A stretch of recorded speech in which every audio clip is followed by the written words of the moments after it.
NEET முறைகேடு விவகாரம் பூதாகரமாக வெடித்துள்ள நிலையில் சிபிஐ இன்று வழக்கு பதிவு செய்து விசாரணையை தொடங்கியுள்ளது. இதனிடையே கருணை மதிப்பெண் ரத்து செய்யப்பட்ட மாணவர்களுக்கு இன்று நடைபெற்ற நீட் மறுதேர்வில் 52% பேர் மட்டுமே பங்கேற்றதாக தேர்வு முகமை தெரிவித்துள்ளது.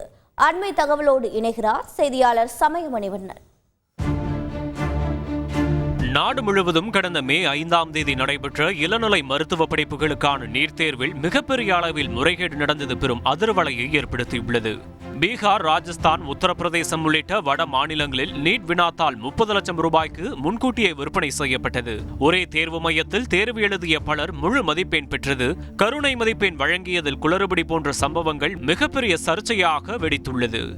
இந்நிலையில் இன்று நடைபெற இருந்த முதுநிலை மருத்துவ படிப்புகளுக்கான நீட் தேர்வை ரத்து செய்வதாக மத்திய சுகாதார அமைச்சகம் நேற்று இரவு 10 மணிக்கு திடீரென அறிவித்தது.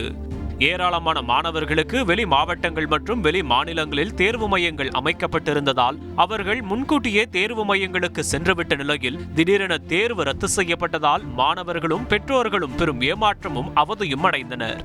இதுகுறித்து கேரளாவிலிருந்து தூத்துக்குடி மாவட்டம் கோவில்பட்டிக்கு நீட் தேர்வு எழுத வந்திருந்த மாணவி அனிதா மற்றும் அவரது தந்தை பாலகிருஷ்ணன் கூறுகையில், நான் கேரளாவிலிருந்து தேர்வு எழுத வந்திருக்கேன். நீட் தேர்வு ரத்தானதால பயண செலவு, நேர விரயம் ஏற்பட்டிருக்கு. இது மாணவர்களுக்கு இழைக்கப்பட்ட அநீதி. நீட் தேர்வுக்காக செலவழித்து ரயில் பயணம் செய்து வந்தோம். தேர்வை ரத்து செய்தது மன உளைச்சலை ஏற்படுத்துகிறது. முதுநிலை நீட் தேர்வு ரத்து செய்யப்பட்டதால் ஆயிரக்கணக்கான மருத்துவர்கள் ஆழ்ந்த விரக்திக்கு தள்ளப்பட்டுள்ளதாக கண்டனம் தெரிவித்துள்ள முதலமைச்சர் ஸ்டாலின், மருத்துவம் போன்ற தொழில்முறை படிப்புகளுக்கு நியாயமான மற்றும் சமமான தேர்வு செயல்முறையை உருவாக்க வேண்டும் என வலியுறுத்தியுள்ளார். இதேபோல் மாணவர்களின் எதிர்காலத்திற்கு பாஜக அரசு மிகப்பெரிய அச்சுறுத்தலாக உள்ளது என்று காங்கிரஸ் எம்பி ராகுல் காந்தியும் சாடியுள்ளார். இதனிடையே நீட் தேர்வு முறைகேடு தொடர்பாக தேசிய தேர்வு முகமை தலைவர் சுபோத்குமார் சிங் பதவி நீக்கம் செய்யப்பட்ட நிலையில் மத்திய அரசின் பரிந்துரையை ஏற்று சிபிஐ இன்று வழக்கு பதிவு செய்து விசாரணையை தொடங்கியுள்ளது.